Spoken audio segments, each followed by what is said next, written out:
Good afternoon, folks. Welcome back to the Food for the Faithful channel with me, Bill Reimer, your reluctant prophet. I understand it's been some time.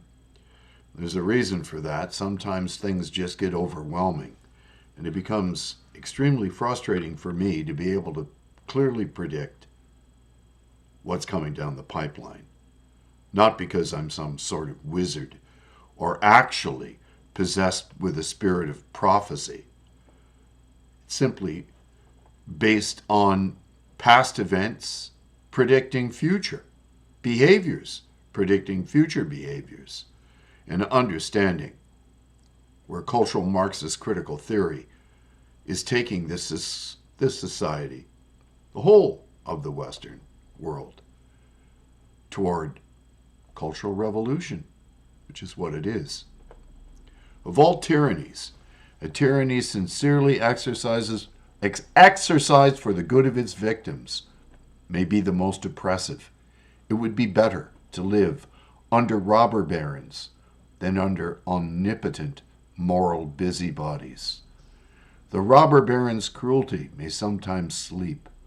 His cupidity may at some point be satiated. But those who torment us for our own good will torment us without end, for they do so with the approval of their own conscience. They may be more likely to go to heaven, yet at the same time likelier to make a hell of earth. C.S. Lewis. I disagree with his last point. More likely to go to heaven? I think not. We're all wicked, miserable sinners, and anybody who tries to control another person's life is totally and completely unaware of their own sinfulness, or they wouldn't be doing it. I become willing to believe that Trudeau, Singh, Freeland, Guilbeault, et al. Want us to know beyond a shadow of a doubt that they are imbecilic. If this were not the case, then the so-called governing elite would not go to such extreme lengths to constantly demonstrate their ideological possession and inability to use reason to arrive at their policies. They have but one actual intent: total control, even as they insist that we share in their delusions. Canadians are currently experiencing one of the worst and longest declines in their standard of living in decades, according to a new report by the Fraser Institute. Just as I've been warning about regarding all the deliberate fiscal failures of our government, I'm glad I've documented, both in writing and with vodcasts, my heartfelt condemnation of the prevailing economic and social trajectory which fits together like a hand in a glove. Despite claims to the contrary, living standards are declining in Canada, study co-author Grady Munro says in the report by the fiscally conservative think tank, the Fraser Institute. Changes in per-person GDP income between 1985 to 2023. The study says that from April 2019 to the end of 2023, inflation-adjusted per-person GDP in Canada, a broad measure of living standards, fell from $59,905 annually to $58,111, a 3% loss, and the third steepest decline in almost 40 years. More proof of what I've been sounding the alarm about for a decade. Neo-Marxism has successfully infected the hearts and minds of our youth, despite its tyrannical and murderous legacy. Two things are certain about what I'm about to state. These kids are being brainwashed by the very people who provided them with pro-communist literature, and we are witnesses to the new brown shirts who are carrying out the revolutionary goals of their ideological bosses. From the Toronto Sun, article by Warmington, Communism Alive and Well at Oakville Town Hall. I'll read from that article. I had to do a double take. I figured it was exaggerated. But since you just don't hear something like that every day, I jumped into my gas-powered car and headed out to Trafalgar Road to see what the heck was going on. Yes, there were communists there. I found communism is alive and well in Canada, and particularly among some youth. It turns out there was actually a desk set up outside the front door of Oakville City Hall with communist reading material and books on Marxism, complete with hammers and sickles. But not everyone was receptive. The high school students manning this desk ran into people much older than them who not only understood what communism is all about, but know what it's like to actually survive the regimes that impose that ideology. There were some good civil debates between these idealistic kids who should have been in school and adults who escaped from communist countries. End of quote from that article. My thoughts, subtitle, A Guide to How Marxism 3.0 Works. The single greatest challenge we face in determining what is true is one of a problem of utilizing the proper order of functions. The howling woke mob use their feelings to determine what they will believe. In turn, their beliefs then inform them of what they will consider to be factual. On the other hand, a true seeker of truth will place their feelings last. They will use ethics, epistemology, and ontology to determine what is factual, place their faith in demonstrative reality, and then, and only then, will they permit their emotions to follow. What we feel is utterly subjective, and therefore is detached from what is empirically factual. In the first category, we have those who are like 2-year-olds who have never matured sufficiently to understand that their feelings are fickle, which is why they invariably howl with rage to insist that reality itself be bent to suit their delusions when confronted by factual evidence. I encourage you to share this post with any who would dare to challenge factual evidence. Reality itself is being deliberately misconstrued in this postmodern age, where even the meaning of words are deliberately being deconstructed to further the woke cultural Marxist revolution. When feelings trump facts, it is high time to remind my readers and listeners that science is a method used to test theories. It isn't something one can trust unless the scientific method is employed rigorously and without prejudice as to its conclusions. Not a single resource that the elite claim is in short supply has ever borne out to be true. The abundance of this planet endlessly exceeds their godless catastrophizing. Moreover, imagine having the gall to call someone a right-wing extremist because they demand that their government spend the taxes they pay wisely without waste and or corruption. The Canadian government has become a criminal syndicate. A broad spectrum of Canadian citizens detests the Trudeau government and Trudeau in particular. All his promises of creating utopia have been dystopian.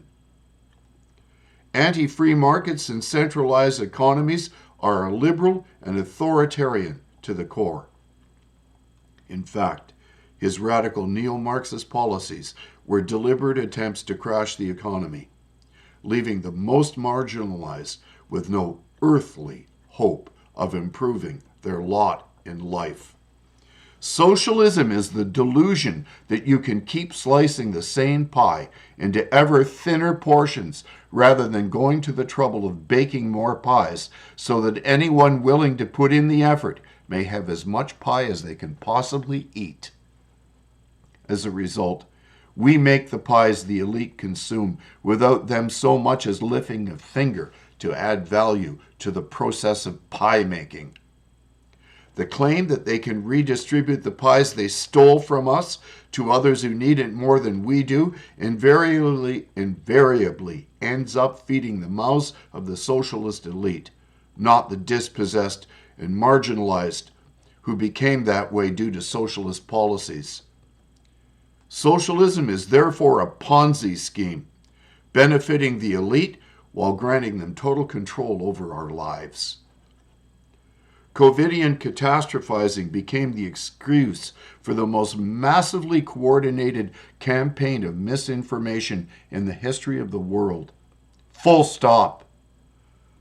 The battlefield became our minds, and the enemy was our own government, who have used weaponized psychological manipulation to convince us that indulging in self-harm while the state attacked the very idea of private enterprise was somehow necessary for public well-being. And they intend to do it to us again. One of those who follow me on social media posted the following to me today with the epithet, "You're so right, Bill. These posthumanists are incapable of humiliation." I provide the link. Allow me to read from the article that she sent me the link to. Greetings and best wishes. Dr. Sam Bailey's latest offering offers the leaked video evidence of Doctors Teresa Tam, Bonnie Henry, Kieran Moore, etc., literally conspiring against people on the land known as Canada over the imaginary avian influenza virus health threat. As Sam puts it, you'll need to watch the video to fully appreciate the absurd level of nonsense coming from some of the key enablers in this brewing swindle. In our book, Virus Mania, we called Chapter 7, H5N1, Avian Flu, and Not a Glimmer of Proof, and exposed the foundational fraud behind the attempts to convince the public that there was a deadly new influenza virus. We suspected the narrative would be used again, which is why we featured it on the cover of the 2021 edition. Sure enough, in 2023, the bird flu was being used once more as the excuse to carry out the mass culling of poultry, as I covered that year, in taking away our chickens. In recent weeks, the public health agencies and mainstream media have been featuring H5N1 in the headlines and messaging to the public that a pandemic could be about to start. As expected, some of the alleged experts have started flapping their wings about pandemic preparedness plans. There is also an additional angle in that they are claiming to find the influenza virus in milk, which appears to be a new weapon in the war against raw milk and unpasteurized products.